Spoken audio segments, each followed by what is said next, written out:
Well, what's so crazy is that I'm indicted right now.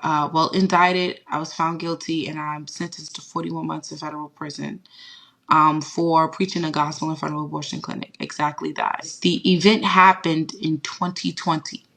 Okay. Police were on site both days of the event. I was not arrested. I was not detained. I had no type of charges or forthcomings with the police at all. Once Trump was out of office, they sued me on an injunction to keep me 30 feet from the building. And so because I had moved to Tennessee, I just went and settled without admission of guilt because I was no longer in the state. And then in 2022, right after Dotson was overturned, they beefed up the charges and indicted me on a federal charge with the secret grand jury that they had that I was not aware of.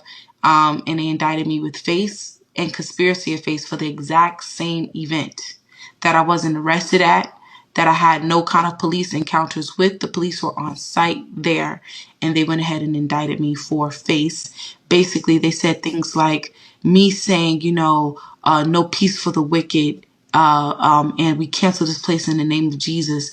Those are forms of threats. Me talking to women, and I think one day of the 2-day event, 150 women were scheduled to do abortions. None showed up. That they considered that obstruction.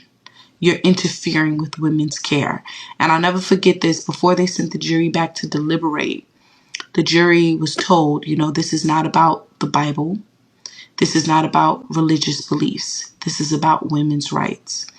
And I was devastated to see the jury come back with a guilty verdict, but to preach the gospel and preaching things out of the Bible that may seem warfare, it may sound like warfare, doesn't necessarily mean that I'm invoking threats and violence. I'm speaking in the spirit. So yeah, they found me guilty, and the judge sentenced me to 41 months in prison. And what's so crazy is that my lawyer, who's appealing it now, he said in normal cases, something like this wouldn't have even gone federal. And he said for them to sentence you to 41 months, which the judge said in front of me, she said, well, I'm going to make an example out of you.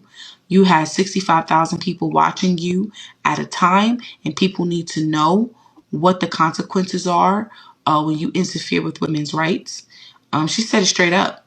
And so they didn't care about me being a mother. They didn't care about me being a stay-at-home mother. They didn't care about the fact that I'm not a repetitive offender. Didn't care less. They gave me 41 months and 2 years supervised release.